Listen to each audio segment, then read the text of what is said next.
Rebonjour à tous et bienvenue pour cette deuxième vidéo du jour. Effectivement, comme je vous l'ai dit, j'étais malade hier, donc vous allez avoir deux vidéos aujourd'hui. Voici donc la deuxième. Bienvenue dans ce calendrier de l'Avent des jeudis. Et nous sommes le 3 décembre. Alors le troisième jeu. Ici aussi, je vais pouvoir vous présenter une partie du concept du bar à jeu.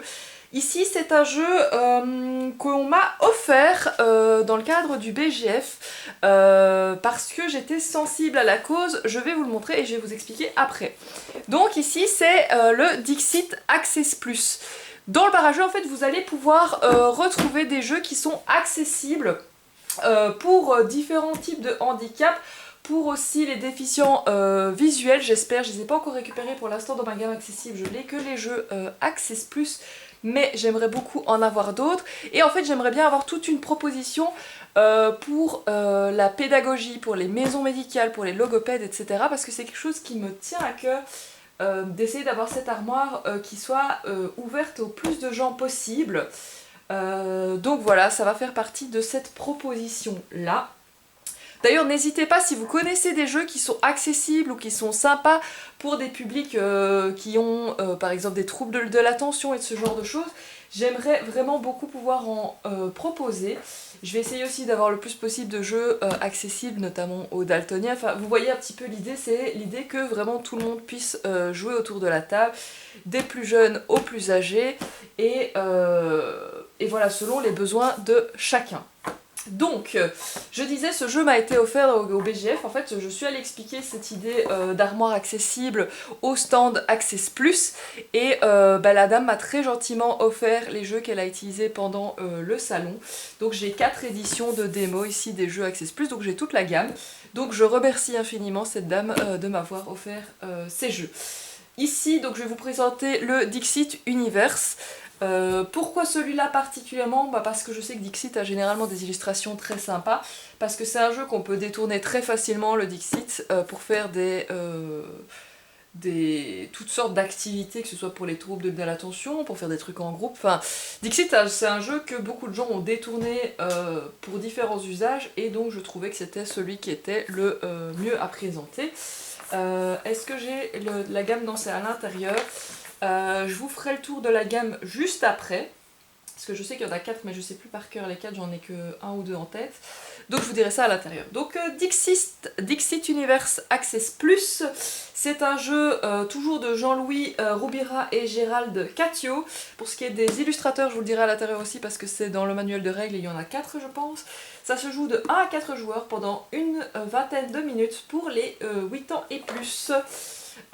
Pour ce qui est de la promesse, on vous dit que les célèbres jeux Oniric Dixit et Stella Dixit Universe, oui c'est un petit peu entre les deux, ont maintenant leur version Access Plus. Grâce au matériel et aux règles adaptées, vous pouvez désormais jouer ensemble, choisissez le niveau de difficulté, votre règle de jeu préférée, et c'est parti, associez le mot proposé avec 3 cartes images de votre choix grâce à vos cartes vote. Un très bon moyen de travailler l'imagerie mentale, la parole, le discours, en passant un agréable moment. Donc il y a plusieurs niveaux de difficulté. En dessous, vous avez un petit schéma des compétences qui sont utilisées dans ce jeu. Et voilà. Celui-ci d'ailleurs, je ne l'ai pas encore ouvert. Je l'ai ouvert juste pour regarder les règles, mais je n'ai pas encore découvert le matériel. Donc je vais le découvrir avec vous. Hop, voilà. Donc je disais, pour les illustrateurs, c'est écrit ici, et illustratrice. Donc, Marie Cardois, Xavier Colette, Jérôme Pellissier et Karine Hinder. Désolée si j'ai massacré le nom de l'un ou l'une d'entre vous. Donc voilà, donc c'est une adaptation. À l'intérieur des règles, vous avez de nouveau le petit schéma expliqué avec le matériel, etc. Vous avez ensuite évidemment les règles du jeu avec les différents modes. Ici aussi vous avez un mode compétitif et un mode coopératif, ce que je trouve assez sympa, notamment quand vous avez des gens qui n'aiment pas trop la compétition ou vous voulez travailler la cohésion d'équipe, c'est assez sympa. Vous avez aussi des témoignages d'experts qui vous disent en gros que le jeu ça aide beaucoup dans le milieu médical, psychologique, etc. Et et voilà, qui donnent un peu leur avis sur la gamme Access Plus. Là, il y a encore une explication en plus ici sur la page des fonctions qui sont utilisées dans Dixit. Donc on parle des fonctions exécutives et cognitives, des fonctions langagières, et c'est tout, mais il y a des sous-catégories. Voilà, il y a encore des témoignages. Et puis voilà, donc j'avais dit qu'il y avait le reste de la gamme, donc il y a un Cortex Dixit, un Cortex Access Plus, pardon, un Double et un Timeline. Donc vous pourrez les retrouver tous dans le bar à jeux. Hop. Donc là on va découvrir le matériel, on va peut-être pas énormément se pencher sur les règles, je vais peut-être vous en toucher un mot, mais là on a du matériel, beaucoup plus de matériel à découvrir. Donc déjà c'est un très grand plateau, et imprimé des deux côtés d'ailleurs. Enfin, ça, je pense pas que ce soit dans le but de l'utiliser, mais malgré tout, j'apprécie. Donc un très très grand plateau, et effectivement, je ne sais plus où j'ai lu ça, c'est écrit quelque part, mais que les cartes ont été encore agrandies pour faciliter leur manipulation. Je vais regarder pour que vous ayez le plateau en entier. Voilà. Hop. Donc vous avez des petits jetons, qui sont en fait les points, à ce que j'ai compris. Dans les différents modes de jeu, à ce que j'ai compris, de nouveau, le but c'est d'avoir 5 points. Vous avez les petites cartes ici dont je vous parlerai après, parce que c'est des petites cartes qui n'ont... Enfin, quoi que non, je peux vous en parler tout de suite. Je vais garder les grandes pour la fin. Hop. Donc c'est des cartes avec... Donc vous avez une première partie des cartes où en fait vous avez des chiffres de différentes couleurs. C'est pour faire des espèces de cotations en fait dans la partie compétitive. Il me semble qu'on l'utilise aussi dans la partie coopérative. Je vérifie. Dans la partie compétitive, je suis sûre, mais dans la partie coop, je suis plus sûre qu'on utilise les chiffres.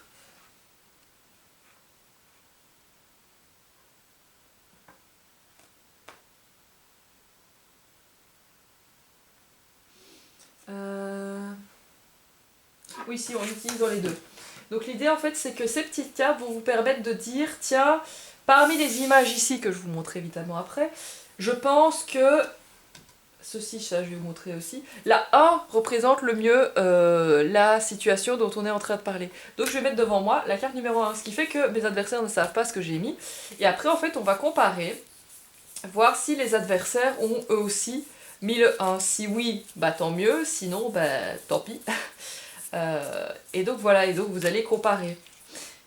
Hop. Et je constate aussi avec le dos des cartes qu'effectivement ils ont pensé aux daltoniens, parce que vous avez une illustration qui est différente sur le dos orange et sur le dos mauve.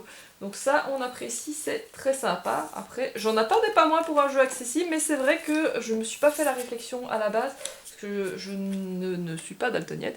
Donc c'est vrai que nous on n'y pense pas forcément, mais je trouve ça chouette. Alors, donc ça c'est les cartes vote. Et ici, après, vous avez les cartes avec des mots. Et je sais que les vertes sont utilisées, mais il me semble que les vertes et... Ouais, les mauves, je crois que c'était autre chose. Oui, c'est ça. Les mauves, c'est juste des mots, alors que les vertes, ce sont des mots et des symboles. Donc je vais vous montrer. Ici, vous avez cadeau. Voilà. Donc vous devriez mettre la carte ici avec les différentes cartes. Et ici vous avez les cartes vertes où vous avez par exemple tristesse. Et c'est écrit en français et en néerlandais, donc les personnes parlant en néerlandais pourront y jouer aussi. Et vous avez un petit symbole en dessous qui compte en fait dans le mode coopératif. Hop. Maintenant on va regarder les cartes. Effectivement je crois qu'elles sont un peu plus grandes que les cartes de Dixit normales. Donc voilà, et vous retrouvez un petit peu les symboles derrière. Et il y a une raison à ça que je vous expliquerai après. Je vais pas toutes vous les dévoiler parce que c'est quand même sympa d'avoir la surprise de certaines cartes, mais je vais vous en montrer quelques-unes. Et on va les mettre sur le plateau pour que je vous explique vite fait les règles. Donc, celle-ci.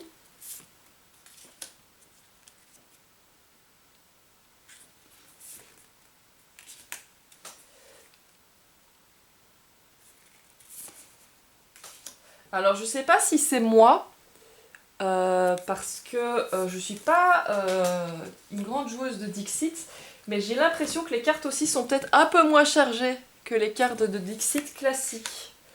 Elle me semble plus épurée. Dites-moi dans les commentaires si vous avez la même impression. Comme je ne les ai pas mélangées, je vais tricher, je vais en prendre quelques-unes ailleurs. Ah oui, c'est vrai qu'il y a différents niveaux de difficulté. C'est vrai que les vertes c'était facile et les bleus c'était difficile, je pense. Je vais aller revérifier pour pas vous dire de bêtises, mais il me semble que c'était ça. Donc ça c'est sympa aussi, il y a des niveaux de difficulté sur le dos des cartes. Donc les vertes faciles, les bleus difficiles.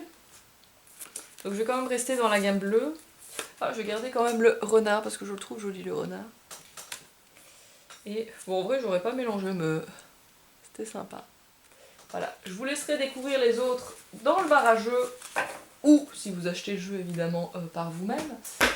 Voilà, donc là on a mis le niveau difficile, c'était pas volontaire, j'ai pas fait gaffe quand j'ai pris les cartes. J'ai rien dit, le bleu c'est facile et le vert c'est difficile, pardon. C'est pas instinctif pour moi, maintenant c'est peut-être parce que la boîte de jeu est déjà bleue. Donc voilà, pour le mode compétitif, donc vous allez mettre comme ceci. Et puis vous allez prendre une carte mauve, on va garder celle qu'on avait prise, avec cadeau. Et en fait, tous les joueurs vont devoir dire, ben voilà, par rapport à cadeau, je dirais que je pense que tel dessin correspond à cadeau. Et ils vont mettre leurs petits chiffres. Bon là, je vais vous les prendre totalement au hasard. Je vais en prendre 3. Et comme les cartes sont un petit peu mélangées, on aura un truc aléatoire. Donc voilà. Donc vous avez le bleu qui a dit 2, 3 et 5. Voilà. Vous avez le orange qui a dit 1, 2 et 3. Et vous avez le mauve qui a dit 1, 3 et 7. Oh, il y a quand même relativement des accords, c'est pas fait exprès, mais voilà. Donc ça veut dire que pour les chiffres qui ne sont sortis qu'une fois, là il ne se passe rien. Donc ça veut dire que le 7 et le 5, ils sortent. Et ici, donc ça veut dire que le 1 a été pris par le mauve et le orange, et donc ils vont avoir un point, me semble-t-il.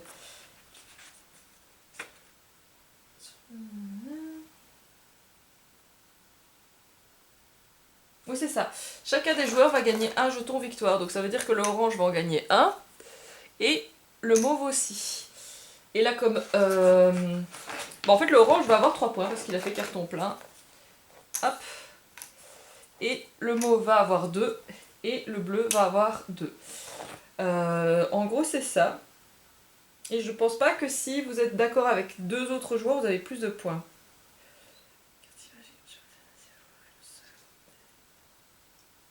Oui, c'est ça. Et après, on entame un nouveau tour. Donc, vous voyez, c'est très très simple. Et enfin, le concept est ça, mais je suis pas sûre qu'à jouer ce soit des plus simples parce que toujours Dixit, c'est beaucoup une question d'interprétation. C'est très personnel. Donc, c'est toujours un très très bon jeu, très intéressant à jouer.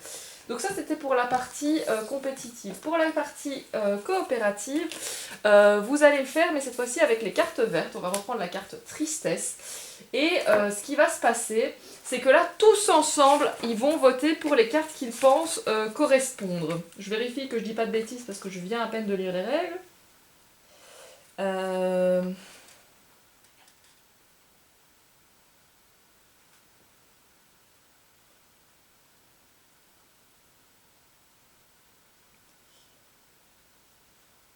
Ouais, donc c'est jusqu'à 3 cartes, comme dans l'autre mode de jeu, mais c'est jusqu'à 3 cartes. Donc ça veut dire que vous pouvez faire moins aussi. Et après, il faudra retourner les cartes, effectivement, pour voir si le même symbole se retrouve à l'arrière des cartes. Donc mettons, là, je me dis, cette personne a l'air triste, on retourne. Et effectivement, il y a le logo tristesse, donc l'équipe va gagner un point. Je vérifie, mais il me semble que c'était bien ça, on gagnait des points comme dans... l'autre mode de jeu. Je rappelle que je découvre les jeux avec vous. Hein. Évidemment, si un jour on fait des vidéos règles, ce qui est prévu, évidemment on aura travaillé les jeux avant. Là, je découvre avec vous, donc je peux faire des erreurs dans ce que je vous dis. Retourne la carte. Si le symbole indiqué sur la carte est présent au dos de la carte, et l'emporte le jeton victoire. Voilà, c'est ça. Donc voilà. Mettons, vous voulez dire pour tristesse... bah celle-là aussi, j'ai un doute. mais bon, on sait jamais. Hop, je retourne, ben il n'y a pas tristesse. Et bien là, dans ce cas-là, vous avez le droit d'argumenter. Donc en gros, je vais pouvoir expliquer, ben je pense que c'est tristesse parce que nanani nanana. Et si tout le monde est relativement d'accord que l'argumentation est bonne, vous avez quand même le droit d'avoir le pion qui est accordé. Donc c'est assez sympa, ça laisse quand même une part à l'interprétation. Voilà, c'est dit dans les règles, on peut décider de valider la réponse même si le symbole ne figure pas sur la carte si on juge la justification valable. Donc voilà, vous avez une petite idée de ce Dixit Universe, toujours très sympa, très joli. Et donc du coup, il vous sera proposé dans le bar à jeux. N'hésitez pas si vous avez des questions.